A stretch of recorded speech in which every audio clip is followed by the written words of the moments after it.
It is Beyond the Box Score 2.0 version. The boys are back. Little blast from the past, Star Spangled Banter. Connor, you go first. This is going to sound completely crazy. Win me a few more games before you start dancing. That's all I ask. That is the difference between being good and being great. How about that segue right there, baby? Forward bounce, just get it out of here. You like that? And they let the team down on Sunday. Last call. Good evening here from Beyond the Box Score on a Friday. Connor Priester live in Tonawanda, New York. Across the screen from me, I'm Cole Johnson here in Murrieta, California. Thank you for joining us here live on Facebook. Connor, you got a lot of stuff to get to today heading into Week 13 of the NFL. Big stuff. Yeah, a lot of stuff. We try and keep the Friday shows a little short, kind of focus more on our predictions and stuff like that. We got a couple of fun things to talk about, a couple of games to play that we're going to implement, a couple new segments today. So going to be a good show. So hope you guys like it. Yeah, one of the weirdest weeks in the NFL we've had in a while. A Wednesday game we had. We'll recap that in just a moment. Frankie Vazquez joining us in a little bit to talk some Jets and tanking. And we got our Priester's picks and Cole's Take 5 coming up for you to preview this week. But Connor, let's get this started. Let's get our Star Spangled Banter up and ready. Let's go. What do you got? All right, Cole. First off, one of my favorite movie trilogies of all time, Batman Begins, Dark Knight Rises. Big fan of those three. I'm not a huge movie guy. There's a lot of movies I haven't seen, but they're my favorite, my favorite trilogy of all time. One of my favorite quotes: "You either die a hero or you live long enough to see yourself become a villain." And who this is going to apply to, and Bruce Wayne, Batman, said that. Who this is going to apply to is none other than Bill Belichick. I'm going to open it up with Bill Belichick. All right, so look at the situation. Probably the most successful head coach of all time, probably one of the best head coaches of all time. Could have rode off into the sunset following the departure of Brady. We know all the drama that went behind that. Did they want Brady? Did Brady want to stay? Blah, blah, blah, blah, blah. But the only thing that Bill Belichick had to prove is that he can win and continue to build a dynasty without Tom Brady. All right. Now, I know that they're kind of hot and cold this year. They're on and off. Yes, they beat Arizona last week, but is he going to die a hero soon, or is he already starting to become the villain? So obviously, dying a hero being dying on top, or living long enough to see himself become a villain, seeing himself kind of drop off and kind of losing that respect, and maybe even that, understanding that he is the greatest. Because, for the next generation, they might see the old Bill Belichick, the not as successful Bill Belichick, not know exactly what he did in the 2000s and 2010s. So right now, I don't think the situation in New England is looking up for him. But again, you never want to count out Bill Belichick. You never want to count out the New England Patriots just because of what we've seen growing up and what everybody else that's been around that's paid heavy attention to football in the last 20 years has seen. But right now, you're looking at Cam Newton. Cam Newton really can't get it done. One week he's going to go out and throw for 300 yards, and the next week he can't even get the football down the field, and he can't move as good as he did a couple of years ago. You kind of have a carousel of running backs. Yeah, we talked about Damian Harris kind of stepping up, but you still have a carousel. They don't really have a lead back right now. They have no threats outside the numbers. I can't even name their wide receivers off the top of my head, with the exception of N'Keal Harry. The defense can't save you when your offense can't produce. And it's really just a matter of time before this team and the franchise falls flat on its face. And to me, I think Bill just should have called it quits once Brady was done with New England. And I think we're going to see the hero become the villain, or, the villain become more of a villain very soon. So you think Bill Belichick is going to become a villain because he didn't walk away when Tom Brady did? Is that what I'm picking up? That is what I'm putting down. If you're picking that one up, Cole, I just think, I'm not saying that Tom Brady was the reason why that Patriots team was so successful. I just think that they did the right thing and they had the right system with the right quarterback, and Bill Belichick knew how to coach to that. I think that when you throw an aged Cam Newton and kind of a depleted offense that, was already depleted the year prior with an old Tom Brady, that it just made it that much more of a tough situation. They don't have the right talent built around right now. And it's almost rebuild time for the New England Patriots, honestly, because I know Stephon Gilmore's out. I know they had a couple guys opt out because of COVID, but it's still not a team, especially with the youth and the growth of the Miami Dolphins and the emergence of Josh Allen as a much better passer, and the talent that Sean McDermott and Brandon Beane have built in Buffalo, I don't think it's going to be the Patriots' time for quite some time. Okay. Okay. Bold take. We're open. I told you we had action playing today, folks. We had action. Open up action. Definitely is good to hear something like that. That's what creates a lot of debate, because I think a lot of people are either on the Brady train or the Belichick train. But to me, like, I don't think you have to be on either. I mean, it's a good chance to see them both kind of flourish on their own and see who succeeds more. But I mean, I don't know, sure, man. Belichick's got that something up his sleeve. He's got that whole, just the fundamental and discipline that they have over in New England. I think that may help. I don't know. They may have to find a quarterback. I don't think Cam Newton is the long-term guy. So Okay. I guess we'll see. But very interesting. I love it, Connor. Good start. All right. What you got for me? What you got for me? Shift to this. So the Pittsburgh Steelers, I'm going to make the claim right now. The 11-0 Pittsburgh Steelers, Connor, are not a Super Bowl winning team right now. Oh. And that's for right now. I'm not saying this like flat down. I'll put all my money on it that they're not going to win the Super Bowl. But here's the thing. They have only won 4 of their 11 games by double digits. Those teams being the New York Giants in week 1, the Cleveland Browns, the Cincinnati Bengals, and the Jacksonville Jaguars. Yes, Cleveland is 8-3. The other 3 teams are more than 3 games below 500. So they have not impressed in that way.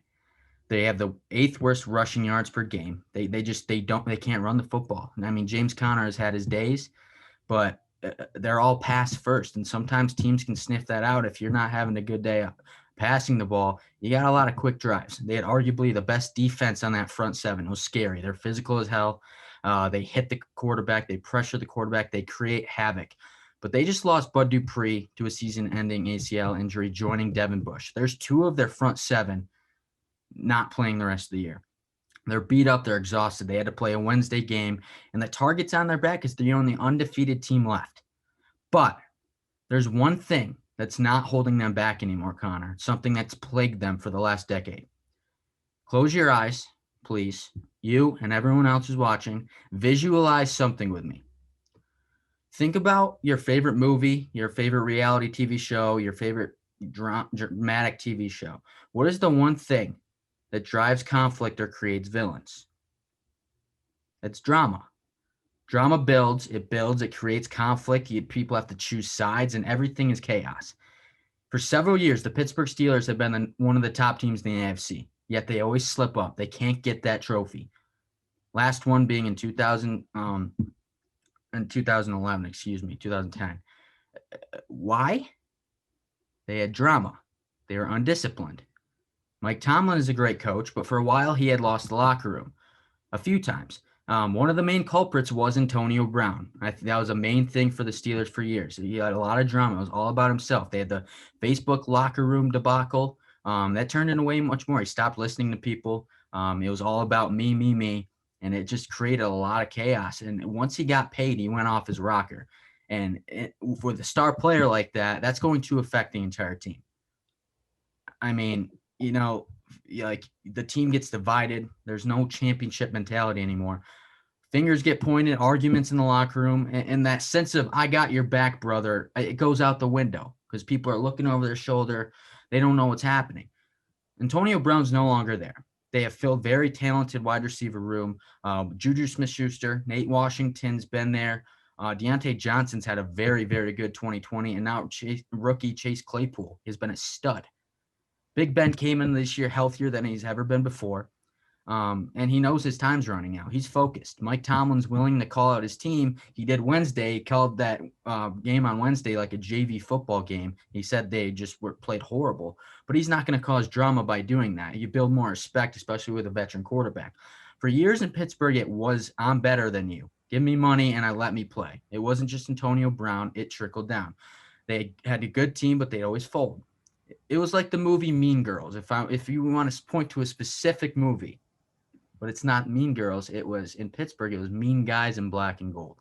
This year, while they're one of the most doubted 11-0 teams in history, I've never seen a team 11-0 get this much backlash. It was because they played out on their competition, but they still win football games. It's not that easy. It's not easy to win in the National Football League. Would I take them to beat Mahomes and the Chiefs today? No. I think they'd get blown out, quite honestly. Do I think they're going to lose their first game of the year in 2 weeks in Buffalo? Yes. I think Buffalo's going to beat them. But I'm not going to drop them off completely. You eliminate the drama, the tension, and good things happen. The Super Bowl team today? No. In January, they might be, Connor. That's it. First things first, I'm gonna actually agree with you. I don't see them as a Super Bowl threat right now. Like you look at the Chiefs and you look at what they did against Tampa Bay. That's a Super Bowl contender. That is a favorite for the Super Bowl. And then you look at the Steelers, who I said on paper, being undefeated, they don't play like an undefeated team. They're finding ways to get wins week in and week out, and that's what you need to do in the National Football League is win. It is a week to week league. But second thing, I think you're spending a little bit too much time with the wife, comparing it to Mean Girls. Dude, I liked Mean Girls before I even met the wife. Okay. Classic movie. But no, I mean, I agree with you. I mean, nothing about the Steelers really scares me. I mean, they have a good defense. But, I mean, some weeks they're off. And again, we talk about consistency, and the offense doesn't scare me at all. And aging old Big Ben doesn't scare me. James Conner can't find his stride this year. I mean, Benny Snell is just getting thrown in there when James Conner can't produce. He doesn't scare me. The only thing that I think is scary about the Pittsburgh Steelers is what you mentioned, is how much talent that they have at wide receiver. I mean, you got multiple guys on that roster that could easily be another team's number one. So that's really the only thing that really jumps out and scares me. But I mean, you look at a team like Kansas City when you have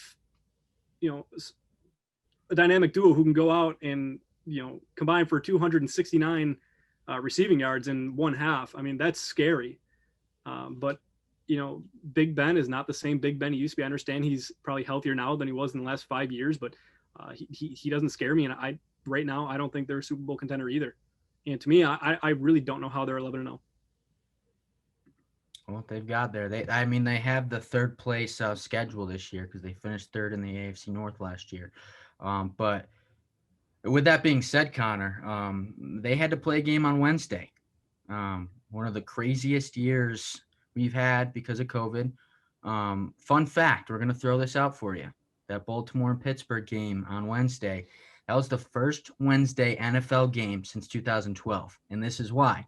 It was the opening game of the season. They always have the Super Bowl champion play on the Thursday to start the next year. So it was the New York Giants who won Super Bowl 46, and they were playing the Dallas Cowboys. That game was moved to Thursday. It was supposed to be Thursday, got moved to Wednesday because President Barack Obama at the time spoke at the Democratic National Convention that night. All because of Barack. Moved that game. That was the last time there was a Wednesday game. What a baller. The time before that, Connor, was 1948. 64 years prior was the only other time there's been an NFL game on a Wednesday, and that was the Los Angeles Rams back when they were in LA. They beat the Detroit Lions 44-7. Crazy. Anyways, regardless of that, throwing the stupid facts out there, this game was brutal. And I mentioned it, Mike Tomlin called it almost like a JV game afterwards. He said they were just outright horrible is what he said about his own team. I know there's a lack of practice. There's a lot of stuff going on, but why was that game so sloppy? It was sloppy on both sides. And the Pittsburgh Steelers had less of an excuse. The Ravens had basically most of their starters out of that game, including their entire backfield. Lamar Jackson and both J.K. Dobbins and Mark Ingram were out. And Mark Andrews. Mark Andrews didn't play. Yeah, it was just a very uneventful football game, really. I mean, I had a little bit of expectations of it to be at least a decent game, even with the absence of the highlighted players. But I'll admit right now, I didn't watch the whole game. I was spending the day making some homemade pizzas, and I was like, you know what? I'm not interested. It was like how we talked about on Thanksgiving. It was just like a blah game. I mean, but there was a lot more, background and history and things to highlight leading up to this game, and then even during and after what could happen. But the game itself, it was just boring. Yeah, and It was just it's sloppy. It's sometimes you expect those kind of games in the AFC North. It's like a defensive battle. They're very physical. That's what the AFC North has been made of for the last couple decades, probably more. And it was just tough to watch. But now people are asking the question, Connor, is the NFL, did they handle this properly in the way that they moved? It was supposed to be Thanksgiving night. They moved it because of all the issues. It was Sunday, then it was Tuesday, and then it was Wednesday. Was there a real reason that they needed that? What was going to be the difference between having the game Tuesday or on Wednesday? Do you think they handled that situation properly?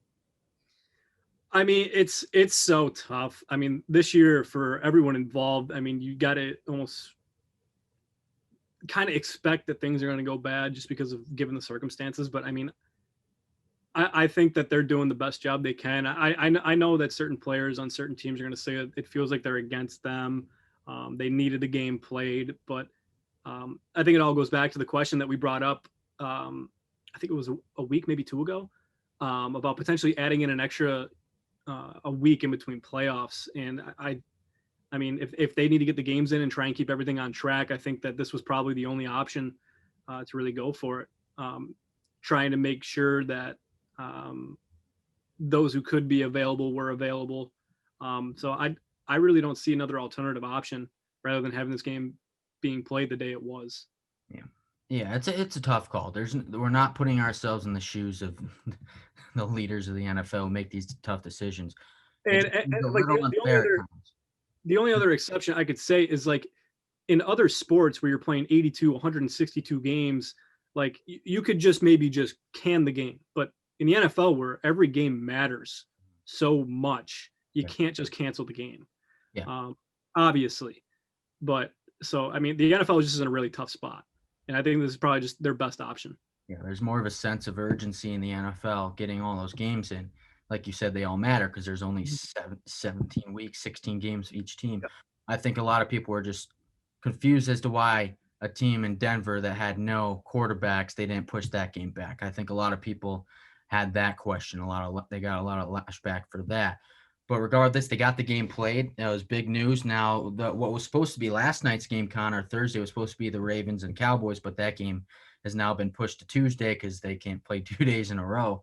And Pittsburgh's been moved to Monday. So now we have 2 games on Monday, a game on Tuesday. We'll get to that in a moment regarding the schedule moving forward in Week 13. We're going to make our picks in just a bit. Frank Vazquez, Jets fan around the corner, but real quickly,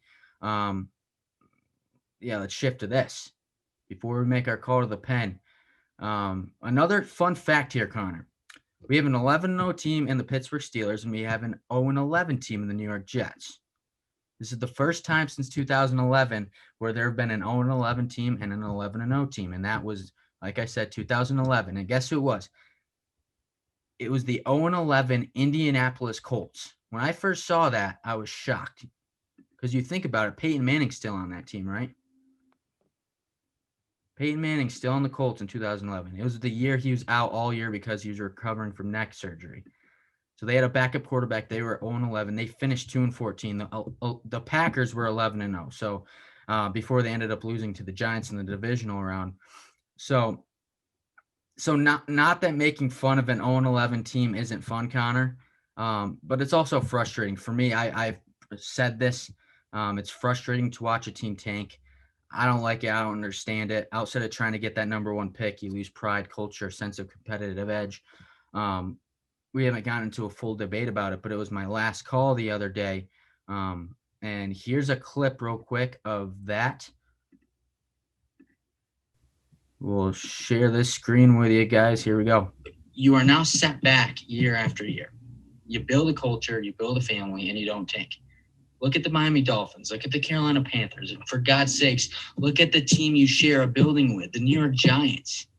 They could tank, but they're not. They're 4-7. They're going to win a division.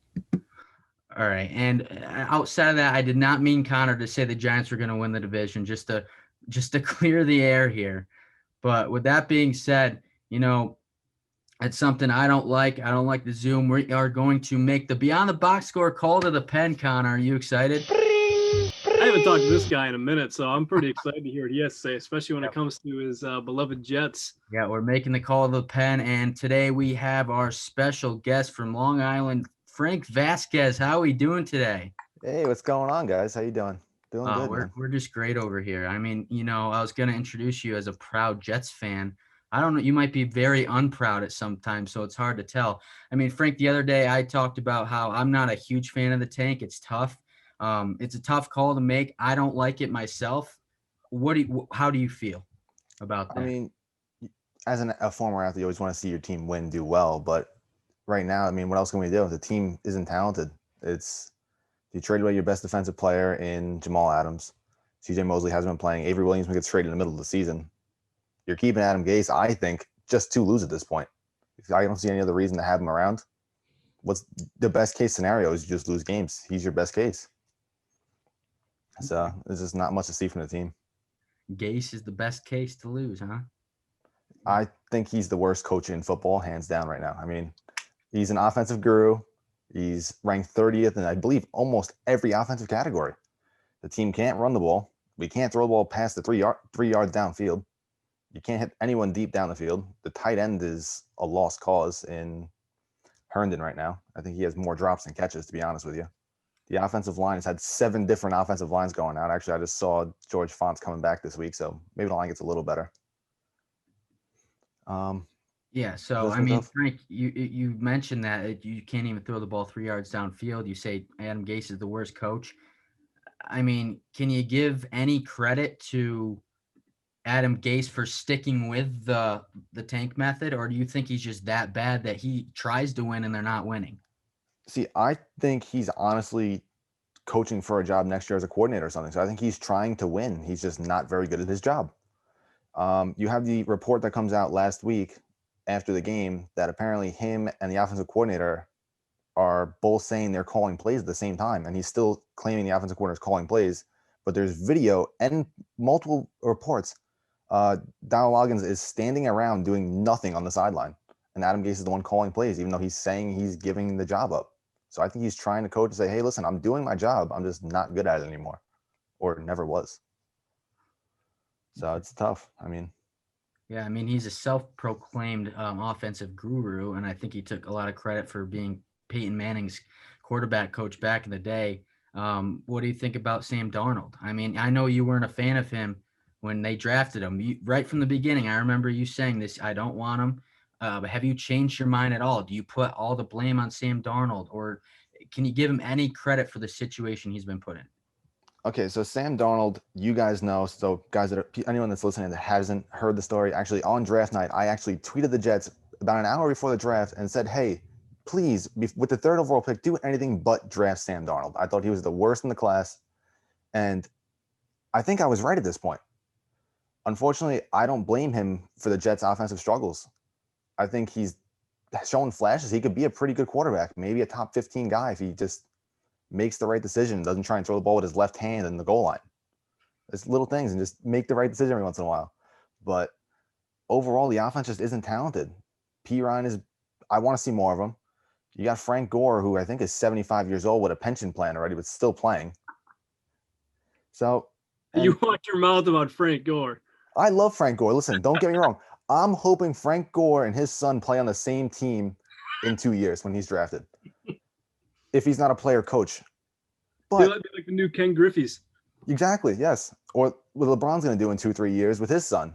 What a story that would be. But unfortunately, Frank Gore should not be your every down running back. He's 37 years old, I think, actually. So it's hard to watch him take the ball 40 times or whatever it is. And you see P. Ryan sitting on the bench, and you have a guy like Bilal Powell, who was a lifelong Jet that we got rid of for no good reason, in my opinion, who was productive. Yeah, he had injury problems, but he was productive when he was here. The wide receiving core, outside of Jamison Crowder and now Denzel Mims, who I absolutely love, even though he didn't play the first God knows however many weeks, isn't very talented.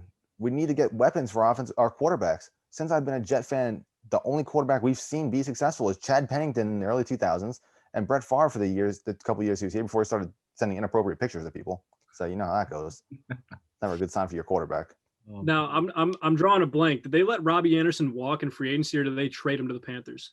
They actually let him walk because they thought the market for him was going to be a lot hotter than it was. Hindsight's always 2020. I loved Robbie Anderson when he was here. Yeah. He's got some off the field issues and stuff like that going on with him. That was a little bit of baggage. But for the price you see Carolina got him, I think you had to bring him back. I think the receiving core would have been so much better with him over a guy like Perriman, who does a lot of the same things, but Robbie just did it better. Yeah, So definitely a quick guy who can stretch the field. I mean, look what he's making Teddy Bridgewater look like. I mean, I think he's a key piece to Bridgewater's success right now. I mean, Robbie Anderson, I got to look at the numbers, but I think he's a top 15 wide receiver in fantasy right now. And yeah, he's definitely up there. With Teddy Bridgewater too. I mean, it's wild to me. Yeah, I mean, Robbie's been great. He looks great in Carolina. I mean, it seems to be the Jet and Adam Gase thing to do. You leave Adam Gase, you leave the Jets, and all of a sudden you're a top 10 guy in fantasy, and you're making a ton more money, and you're just productive. So if you have any players on the Bills that or anywhere else that you guys are watching that you want to do well, send Adam Gase for a couple weeks, let him go somewhere else, and they'll probably either win a Super Bowl or MVP. There's just a CVS receipt of top talent that New York has let go in the last 2 years, and it's just, I feel for you because I mean, also at the same time, you got to root for the Mets too. Yeah, I mean, listen, leave my Mets alone. Uncle Stevie's here. Things are changing, and we're very excited. I mean, back to the Jets for a second. The Jamal Adams trade, hated it when it happened. Right now, it looks like the right decision. He's looked terrible in Seattle, to be completely fair. We got 2 first-round picks out of the guy. The Jets weren't going to win with him. You might as well lose without him, right? Yeah, and that leads me to my next question, Frank. I realized that I know I've been against the whole tank method. I think there's other ways I think you could still go out there and produce football and try to win at least a game or two. There's still a lot of bad football teams. You still have that chance to get a top 2 pick. But they do have, like you just said, they have a couple of first rounders coming up. Is this really the best way is literally just lose out and get that pick? But when you put all your marbles into a basket for a 120-year-old guy, how risky is that? That's where I run into this problem. I agree 100%. Listen, I think you have to follow something similar to the Miami method, what they did just 2 years ago. The Jets are going to be really, really bad for the next couple of years. I'm going to learn to live with it. I'm going to watch the game every Sunday, say a lot of very mean things about the Jets every week until they get better. I think you have to follow that method. You have to get the right guy in here next year, whoever that coach is going to be, and then pair him with the right quarterback. And Lord knows I wanted to be Trevor Touchdown Jesus Lawrence with the first overall pick. But for everything I've heard, Justin Fields is going to be a pretty good guy, the second pick, by all accounts. But you got to get the right coaching at first, someone that's going to change the culture in the Jets locker room, in the front office, change it everywhere. It looks like Joe Douglas is starting that process for us. We need someone that's going to come in and create winning. Now, hopefully it's a guy like Jim. I think Jim Harbaugh should be the one that's coming in here and be an absolute hard ass of a guy and make these young guys that you have all over the place, turn them professionals. If he's only here 3-4 years, it tends to be his little like trend line before he runs his course and everyone hates him. Cool. You build the professionals, then you get another coach in here and you get that guy in here once Trevor Lawrence establishes himself as a big name star or Justin Fields, whoever that quarterback is going to be. But it's got to start with a coach, and it's got to start with getting the right people in after him. Yeah, I think it also comes down to you need to get Gase and that whole entire front office out of there as soon as possible, because it's one human first overall is not going to change the outlook of your franchise. You need to draft all 7 rounds appropriately. You need to hit on the majority of those picks as well. Is Trevor Lawrence or Justin Fields going to make a world of difference for that franchise for years to come? Absolutely. But I mean, you're still not going to have the weapons that you'd want around him. You're still not going to have the solid defense that you need to be a complete football team. So I think it comes down to also just getting Gase and whoever that is out of there, making sure that whoever comes in has plenty enough time to prep and scout and do whatever they got to do to hit on as many draft picks as possible. And I know I'm just stating the obvious, but I mean, it's something that I feel that the Jets don't fully understand. Yeah, I mean, I agree completely. I mean, so far, Joe Douglas in the moment, I've wanted to strangle him a couple times. Like I said, the Jamal Adams trade in the moment, that was my guy. How do you trade your most competitive player, your star player, your captain, your leader, your heart, your soul? But every move he's made, when you look down the line a couple weeks later, a couple months later, a year later now, looks like it makes sense. He's bringing in the right guys. Denzel Mims, by all accounts, looks like he could be a top 15, 20 wide receiver in the NFL at some point. He looks legit. Mekhi Becton looks like he could be a top 5 left tackle if he could just figure out how to stay on the field without hurting his shoulder. That is a huge, scary human being. You get a couple more offensive linemen around him that can protect Sam Darnold, whoever our quarterback is going to be next year. It makes that offense look better. Quinnen Williams has had an absolute turnaround of a second year now, after looking, for the most part, atrocious his rookie year. You get rid of a guy like Leonard Williams, who all of a sudden has now figured it out. Apparently, he's second in the league in pressure rate behind Aaron Donald with the Giants. But who saw that coming? He was a guy here with the Jets that didn't do much of anything except get his cardio in and do some push-ups off the offensive lineman. So yeah. And I mean, just realistically, Frank, because you said it, they're going to be bad for a couple of years. But now that you have an entire year wasted of just losing every game horribly, you're going to go 0-16. Maybe you get Trevor Lawrence #1 pick. You say they're still going to be bad. How long realistically is it going to take to build up that winning mentality again, build back that winning culture? Like, how long is that realistically going to take by wasting the last 2 years? I mean, I think you have to look at teams like Cleveland, like Miami. Some of these teams that have been around, they've been really bad for so long, and it looks like they're starting to get things on the right path. Whether it be Cleveland with their running game and that rushing attack, and Baker just doing just enough to game manage to win there, or Miami getting the right coach to bring it in and turn that program around in what seemed like overnight in Brian Flores. You have to follow one of those methods and start getting the right guys and the right attitudes in the locker room first. And like I said, I think Beckham and Williams and Mims are a start to that, but you have to keep building that. You have to hit a home run in the draft this year. We're going to have a pick at worst, I think, in the top 3. I do think the Jets have a chance against Oakland this week, especially with Josh Jacobs being out. Am I betting the house on it? Definitely not. Especially after watching Oakland have back-to-back weeks where they play tight against the Chiefs and then go lay an absolute egg in Atlanta and get steamrolled by 40, I believe it was. Who knows what they're going to do against the Jets? They're coming back across the coast. They had to go back to I'm sorry, I said Oakland, back to Vegas, to then come back here to New York again. It's not an easy trip. Sam Darnold comes out a little motivated. The offense has a big game. I am actually in a playoff hunt in my fantasy league. I'm starting Denzel Mims. I'm hoping 100 yards and 2 touchdowns, hopefully in a victory. Ooh, going bold. Let's go. Connor, got anything else for Frank, for our guy? I just want to know that I'm in 4 fantasy leagues this year, and 2 of them I'm terrible, absolutely trash. Well, the one I drafted Saquon, and that was just my team. So, yep, I'm right there with you. I had Saquon, goes out the second week, and I haven't had a running back since. I've been cycling. I think right now I'm running with Wayne Gallman and whoever the backup is in Oakland, whatever his name is. I just picked him up. Booker. Sounds better than mine because I had Mark Ingram and Rex Burkhead. That's good. Well, it makes you feel better. Last week, I'm running Derek Carr out there. I'm 2 must-win leagues. There you right go. now. I'm negative in one league. I'm in the 3 seed in the other, but the league is so tight. If I lose the game, I'm out of the playoffs this week. We're running with Derek Carr still in the playoffs. All right, so my last question then. My last question. So we're going to end the show later on with a little bit of fantasy talk, but who would you start? Taysom Hill against Atlanta or Justin Herbert against New England? I love Justin Herbert. Justin Herbert is a must-start guy to me any day of the week at this point. I think he's going to be an absolute star. But Justin Herbert, I don't know. I mean, Buffalo gave him a little bit of trouble. I mean, New England kind of looks like they're playing a little bit inspired right now, but I don't know. I don't like going up against a Bill Belichick defense. I don't love going against the Bill Belichick defense either. I think New England's going to try and run the ball, control the clock. But I think that the Charger offense is just so explosive. It does not matter with Herbert right now. He is just too good, so young. He has so much potential to be a top 3-4 quarterback. Yeah, because it's either going to go one of 2 ways. He's either going to run or he's just going to throw all over the Patriots, or he might lay an egg.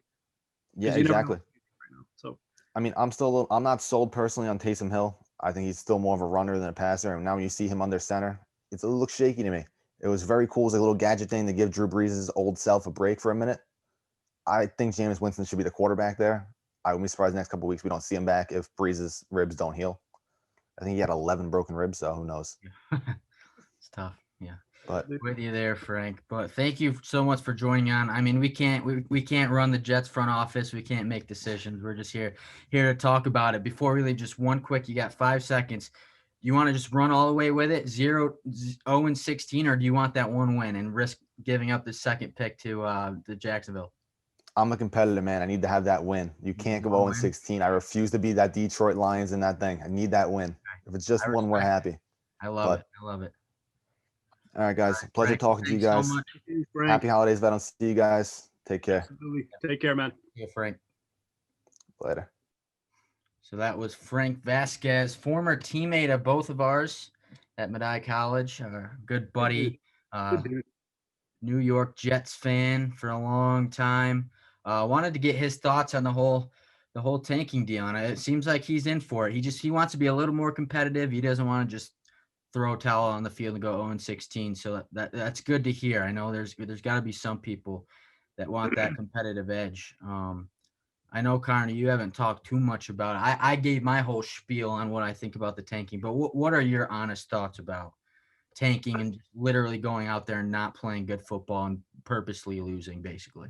I think it's two different things when you look at a team where maybe you didn't feel comfortable paying them. You knew that their contract was going to expire the following year, so you trade them.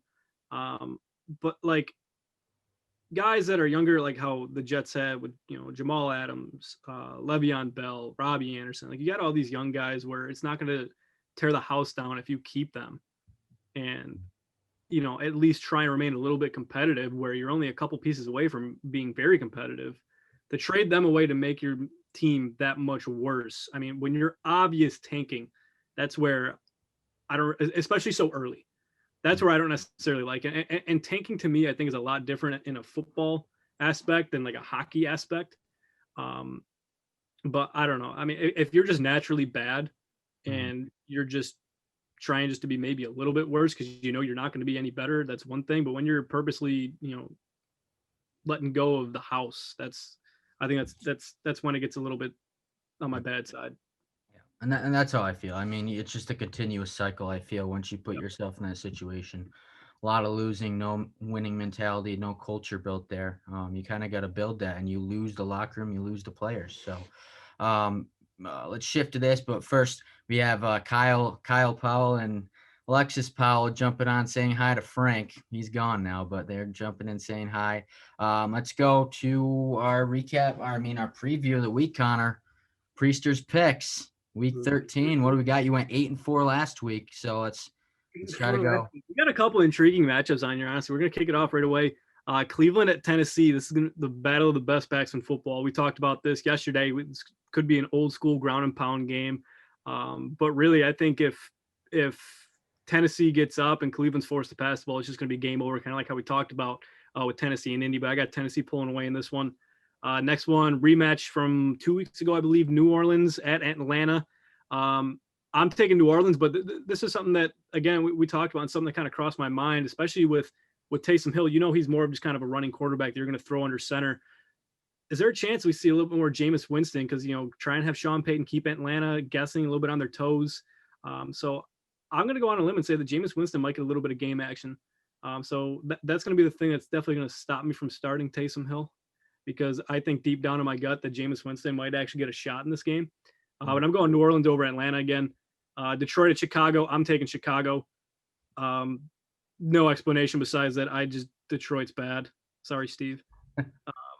Cincy at Miami. I'm taking Miami. Jacksonville at Minnesota. I'm taking Minnesota. Vegas against the Jets. I'm taking the Raiders in that. Sorry, Frank. I'm taking the Raiders. Indy at Houston. This one was more of an intriguing matchup too. Houston's been playing a little bit good as of late, but they just lost Will Fuller. Deshaun Watson really has no one to throw the football to anymore. Indy coming off a bad loss to Tennessee, but I think this is going to be a bounce back week for Indy. I think it's going to be a close game though, but I'm going to take Indy. I think one of the best matchups of the week now, the Rams at Arizona. Arizona desperately needs a bounce back game. Same thing with the Rams. This is a very must win for both teams, but I think the Rams are going to come away with this one. So I'm taking the Rams. You got your Giants at the Seahawks.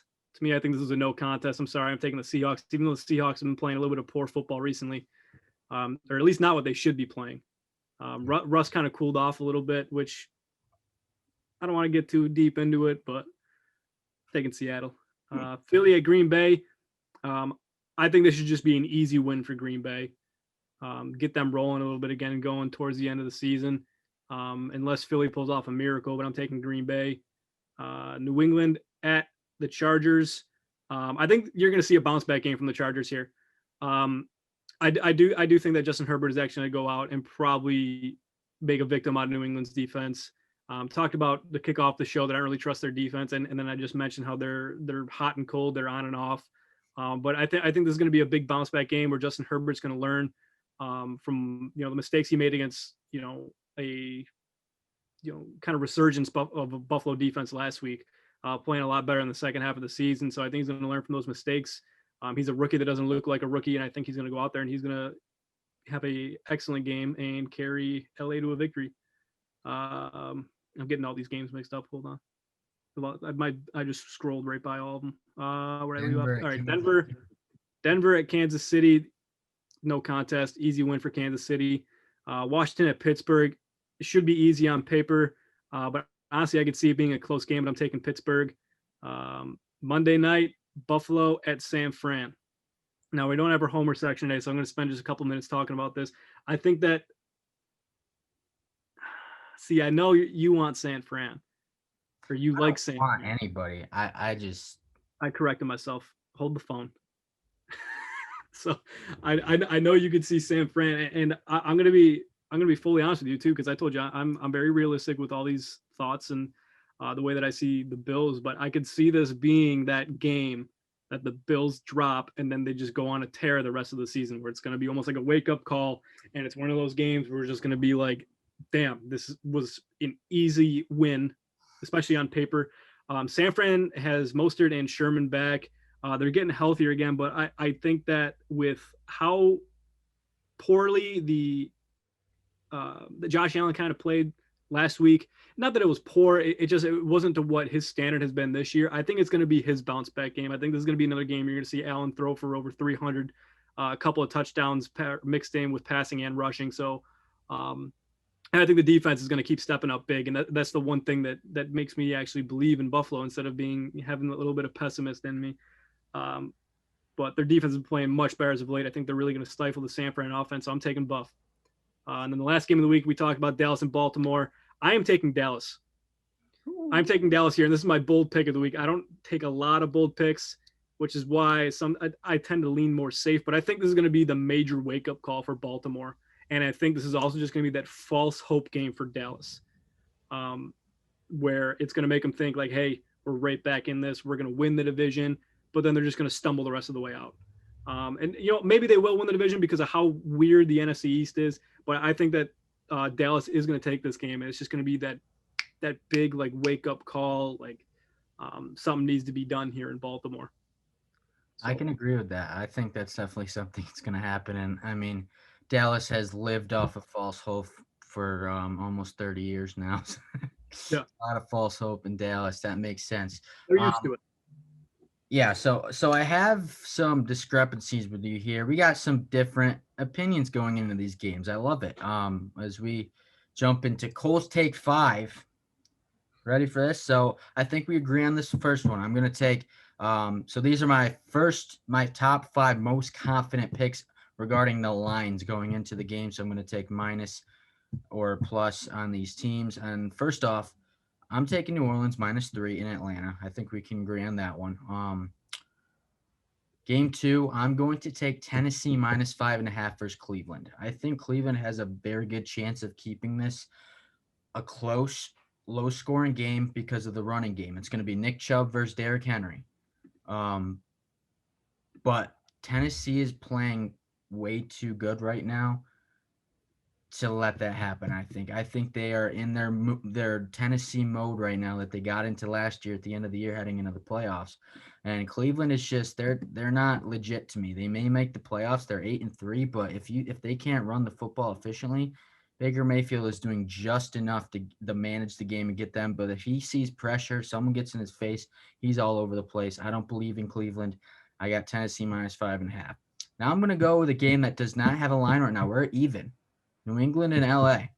And I'm going to take New England, Connor, solely because of the way that Bill Belichick is going to game plan against a rookie quarterback. And yes, Justin Herbert, big fan of him. I think he's been fantastic, and he's going to be fantastic. But Bill Belichick hasn't lost to a rookie quarterback in 7 years. He's got some ridiculous record, like 24-5 or something against rookie quarterbacks. He just doesn't lose to rookie quarterbacks. So I'm going to go based off that. If I'm wrong, oh well. It's an even line. I think it's going to be an interesting game. Let's jump to this. This is my bold take. I'm going out on a limb here. I'm going to take Philadelphia plus 8.5. After all the trash talking we've done against the organization and Carson Wentz trying to back him up this week, this is just a shoe-in game for Green Bay. But the way that Green Bay's been playing, these are some of the games that they slip up and don't blow a team out when they should. And the Eagles are out for something to play for. This is a team that's been publicly criticized by the nation for weeks now because of how bad they've been playing. I think they get one good game in there. I'm not saying they win the game, but they cover 8.5. And then I'm going to take San Francisco plus 1.5 against Buffalo. Like you said, Connor, this could be a game where Buffalo, it's like that wake-up call game. They get beat on Monday night in front of a nationally televised game. And then I think they come out next week and beat Pittsburgh. It's just one of those games that happens in Buffalo all the time. I think they limped into a win last week against the Chargers. They weren't strong enough to show me that they're going to go out and beat a San Francisco team who's now semi-healthy and beat the Rams last week. So there's the take 5. New Orleans, Tennessee, New England, Philly, and San Francisco. But there we go. There's our preview for the week. I hope we do well. I mean, you went 8-4 in your picks last week. I got 3 out of 5. So I'm you're actually betting these games? I don't know yet. I might have to go by a rule where all my take 5s for our show I'm going to have to bet on, but we'll see. Yeah. We'll see how that goes. I'm very nervous to do that. I'll try it. I'll put like $5 out there. It won't be a lot. But anyway, shifting to this, a little new, just a little game we got brought up here for this show, Connor, the blame game.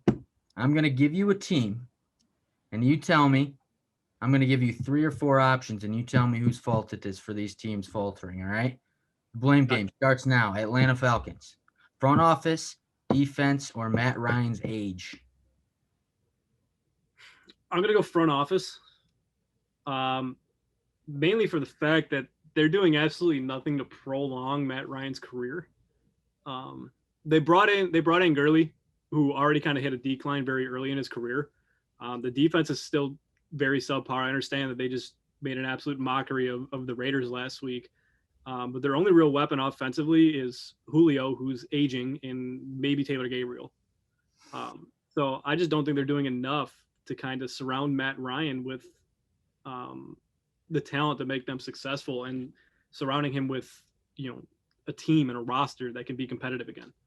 And now they've kind of just become this weird team that's going to be known for years to come of, no pun intended, fumbling a Lombardi trophy. Yep. It's kind of like the Matt Stafford effect in Atlanta. I mean, at least he got to a Super Bowl, but they're very comparable teams. Yeah. With what's going on with their teams. Yeah, for sure. Matt Ryan and Matt Stafford, two Matts, 2 high drafts that have had successful years, but just haven't won anything. So must be the name. Blame game, round 2. Next team, LA Chargers. Is that front office, Anthony Lynn, or that young roster of theirs that hasn't developed yet, rookie quarterback under center? I think I know your feelings on this one. I would say you're going to make me go on a rant again. I opened this up last week or earlier this week with Anthony Lynn as the easy answer here. He's completely incompetent in coaching type ball games, and he's not a good enough leader to prepare this young roster for end of game scenarios. We saw that firsthand with the game against Buffalo this past weekend. So I think his time is up in LA. I think they're going to go out and try and get somebody that can kind of lead this younger roster, then also have a guy that can lean on his older guys on the roster to kind of be an extension of the coaching staff. And I think that's exactly what you need. You need leadership in that locker room. And I think Justin Herbert is the guy for the future there. You got Joey Bosa, you got a bunch of playmakers on the offensive side of the ball. And I think it's really just a matter of time before the Chargers become dominant again. So you think you move on from Anthony Lynn at the end of this year, or do you let him play this year out and see what they can do next year with Herbert 1 year stronger? I'd probably just get rid of him just because of, losing close ball games like that. It's coaching to me. It's coaching, not making adjustments, not making the right calls. And I think that for the sole fact of what happened in the Buffalo game, that should easily just be the reason why, that it shows that he's not ready to be a head coach yet. Okay. Unless behind the scenes, he is doing all the right things. He's trying to get these guys to lean in the right direction, but it's just a process, because everything wasn't pretty in Buffalo early on in Sean McDermott's career either. And he is one of the best leaders of men. If you watch the, he was mic'd up this past weekend against the Chargers. And if you watch that, just as an old washed up college athlete, it makes me want to run through a brick wall again. Like, he is, the way he talks, the way that he interacts, and just the way he carries himself as a coach, like, that is exactly what you want as a leader of a football team. So unless he's like that behind the scenes and it's just a process and they trust him, maybe keep him around for another year. But I mean, if that's not the case, I'd get rid of him now. Well, at the end of the season. All right. Minnesota Vikings front office, Mike Zimmer or Kirk Cousins? I'm gonna go Mike Zimmer. They're a team that's to me is just struggling to kind of find their identity, if that makes sense. And it kind of starts with the head coach. You look at their offense. I mean, with who they have on their roster, I mean, I don't want to say they're the best, but I mean, they're one of the top teams in football when it comes to talent on their offensive side of the ball. I know a lot of people have a lot of mixed feelings, excuse me, about Kirk Cousins, but I think he's a reliable quarterback who can spread the ball around and win you ball games. I do think Adam Thielen is one of the best wide receivers in the NFL, especially in terms of finding ways to create separation, get yards after catch. Justin Jefferson has been a blessing. Dalvin Cook has evolved into probably a top 5 back in the NFL, and he's extremely lethal. We saw what he can do when he's fed the football. But it seems they're just kind of struggling to figure out who they are. Like, 1 week, Cousins won't reach double-digit pass attempts till the second half, and then 1 week he'll have 50 attempts. I understand that the dynamic of the ball game will kind of change that, but it doesn't add up. And to me, they should be primarily kind of like a run-heavy offense and pass when you need to, and surprise you with the pass, run play action more. But I think that they either rely way too much on Dalvin Cook or they rely way too much on Kirk Cousins, and you kind of need to have that balance. So to me, that adds up to coaching and Mike Zimmer. All right. Another team I was going to throw on here, but we already did enough talking about them, the Eagles, so I'm replacing it. The Dallas Cowboys. Is it Jerry Jones in that front office? Is it Mike McCarthy, or is it Mike Nolan, the defensive coordinator? Or is it the fact that they lost Dak Prescott and they don't have a quarterback? Well, see, the safe answer here is Dak Prescott. But as we talked about, again, I'm getting all these shows mixed up. I think it was last week where I said losing Dak Prescott was kind of a blessing and a curse. I'll reiterate what I meant by that is you don't want to see a guy go down, but him going down, it exposed all the problems wrong with this team. So I'm going to say all the above. Jerry Jones, I mean, he's ignorant. He won't pay his players. But along with letting the best offensive line of football become a comedic tragedy for 3 hours once a week, I think that's step one. He's way too involved with everything, and what Jerry says, Jerry gets. McCarthy, because you still have one of the best backs in the NFL, in my opinion, and he's not producing the way he should. And I don't care if your offensive line is bad. You need to get him involved, whether it's passing, just figure out a way to make him successful. And then Mike Nolan, because on paper, your defense really shouldn't be this bad, but you're getting exposed by teams that you should not be getting exposed by. And it's almost like you can't think of any more excuses anymore. Then it's coaching. It's the front office. It's Jerry Jones. It's everything. And losing Dak is, like I said, it just exposed all the holes and everything. Yeah, America's team, right? You know how I feel about that. All right, last but not least, I like them this week. They're playing well, coming off injury, but San Francisco 49ers. Is it the front office, Kyle Shanahan, or is it the injuries? This is a team that made the Super Bowl last year. We're up by 10 in the Super Bowl, lost it, and they're under 500. What is it? Easy answer, I think, is injuries, 110%. I use this analogy a lot, but they've had a CVS receipt of injuries this year. Like, everybody on their team, it seems, has had some type of problem this year. So training staff got to figure that out. Get your players on a nice, healthy regimen to keep them healthy. It's like good Lord. Yeah. But I mean, you saw what happened last week. They got Mostert and Richard Sherman back, and they kind of surprised everybody, and they come out with a win last week. Yeah. They're still dealing with a bunch of injuries right now still, but I mean, if they're sort of looking like a problem when they still have all these guys kind of on the shelf, I mean, once healthy, they're a problem. They're a problem not just in the NFC, but they're a problem in the NFL. Mm-hmm. So I really think that the problem this year is, and the blame should be thrown on all the injuries. Could the front office and could Kyle, I almost said Kyle Shanahan done a better job to find a way to get wins and make them more competitive with all the injuries? Maybe, but it's tough in the NFL. So yeah. I mean, Raheem Mostert came out of nowhere in the playoffs last year. He's been out for a lot of this time. Luckily, Justin Wilson has stepped up. Jared McKinnon has stepped up, but you're without George Kittle all year, and they've been in and out with Jimmy Garoppolo. You don't have a constant guy under center. Nick Mullen did his job last week and outplayed Jared Goff, but definitely a dangerous team when healthy. And let's shift to this, Comer. Before we get to our last call, we're going to do a Friday fantasy locks. I'm going to let you take the reins on this real quick before we get to our last call. What do we got? All right, I like three. Two of them are running backs. One's a wide receiver. I like Josh Jacobs versus the Jets. We kind of talked about it earlier with, how shaky and just, Frank went in depth with how the defense is. But I think he's due for a bounce back game. I know he got a little bit banged up last week, but he's due for a bounce back game. I mean, as is all of the Raiders. Playing against the worst team in football, it makes for a big day for Jacobs. The next one, kind of a similar situation, Dalvin Cook versus Jacksonville. The Jets are 28th against running backs in terms of fantasy. Even though he's questionable, the matchup is very favorable, and you could be looking at another 125-plus yard day with 2 more touchdowns against a bad Jacksonville defense. Or I'm sorry, did I get those matchups wrong? I'm sorry, Jackson. I said Jets 28th against running backs. It is Jacksonville 28th against running backs. But yeah, could definitely be looking at one of those monster days that Dalvin Cook had a couple weeks back. And the last one, Devontae Adams. He is on a 6-game touchdown streak. He's looking to make it 7. It's Aaron Rodgers' favorite target. And I like this matchup a lot. The Philly secondary is mediocre at best. And I don't think they'll be able to stop Devontae. So Devontae Adams against Philadelphia. Lock it in. All right, there we go. Jacobs, Cook, and Adams for Connor's Friday fantasy locks. So with that being said, Connor, we're here to the end. We get you every Tuesday and Friday. It's been a fun hour with you, but it always has to come to an end. We got our last call. What do you got? All right, calling out the NFL. The NFL as a whole here. Player of the Week awards need to be fixed. All right.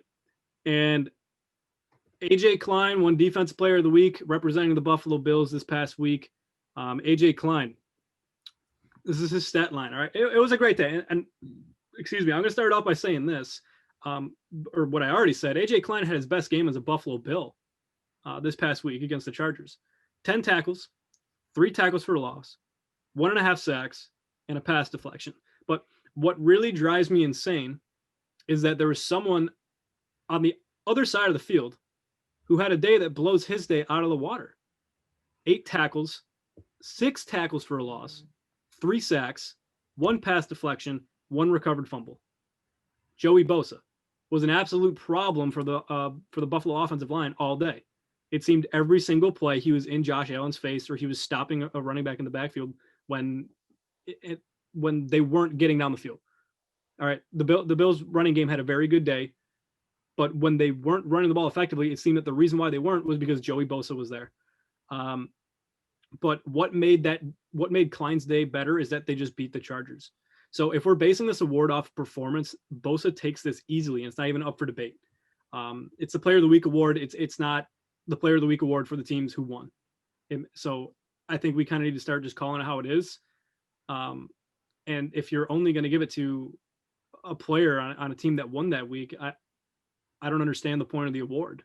It should be given out to the best performance, not just for who had the best performance on a winning team that week. Bosa was just an absolute monster, and to me, he deserved it. Again, I don't think it should even be up for debate. That's all I got. Last call. I completely agree.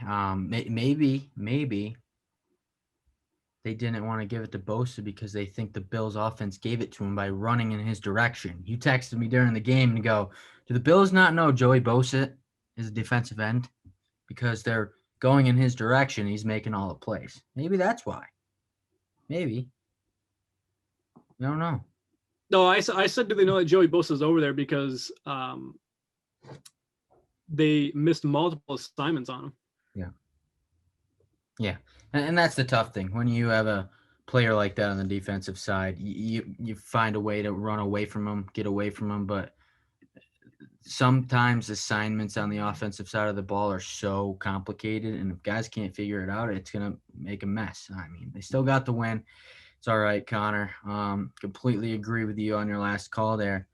Here we go. Let's round it out. I got something that's very interesting. I came up with this.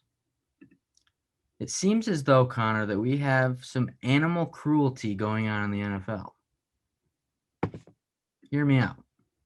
And it's been for quite some time now. I don't even want to know where you're going with this. It's not cruelty of the birds. There's 5 bird teams in the NFL. 3 of them have won a Super Bowl in this past decade. The other 2 have made it to the Super Bowl and lost, or the NFC title game. It's not the human characters or the inanimate objects. It's cruelty of these teams with claws and paws and scary eyes. The cats, if you will. The jungle. They may be brutal in the jungle, but boy, oh boy, and this is what we are calling lions, tigers, and bears, oh my, from the classic film Wizard of Oz, when they go into the, you know what I mean. They're all over the Tin Man and Dorothy. There's a lion or okay, let's start with this. I'm going to give you this. You got 4 teams.